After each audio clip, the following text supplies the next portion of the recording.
স্বামী জীবিত অবস্থায় স্ত্রীকে জমি লিখে দিতে পারবে কি?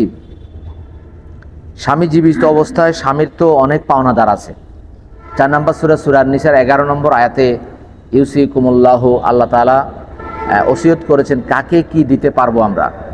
সে ওসিয়ত অনুযায়ী অনেকের অনেক অংশ থাকে। বিষয়টা যদি এরকম হয় যে তার কোনো ছেলে মেয়ে নেই বা স্ত্রীর অংশ যদি এখন না দেওয়া হয়, তার আরও স্ত্রী আছে অথবা সৎ ছেলেরা আছে, তারা পরবর্তীতে দিবে না, সমস্যা করবে, তাহলে তার অংশ তাকে দিয়ে দেওয়া যাবে। কিন্তু সমস্ত সম্পত্তি একজনকে লিখে দেওয়া যাবে না। রাসূলুল্লাহ সাল্লাল্লাহু আলাইহি ওয়াসাল্লামের কাছে একজন সাহাবী এসেছিলেন যে আমার অমুক সন্তানকে আমি কিছু লিখে দিতে চাই। তখন রাসূলুল্লাহ সাল্লাল্লাহু আলাইহি ওয়াসাল্লাম বললেন, তুমি কি অন্য সন্তানদেরকেও তা চাও? তা বলছে না। তাহলে এই জুলুমের বিষয়ে আমাকে সাক্ষী রেখো না। অর্থাৎ তার 2 সংসার ছিল, পরের ঘরের এক সন্তানকে লিখে দেওয়ার জন্য এসেছিল, রাসূল সাল্লাল্লাহু আলাইহি ওয়াসাল্লাম তাতে রাজি হননি।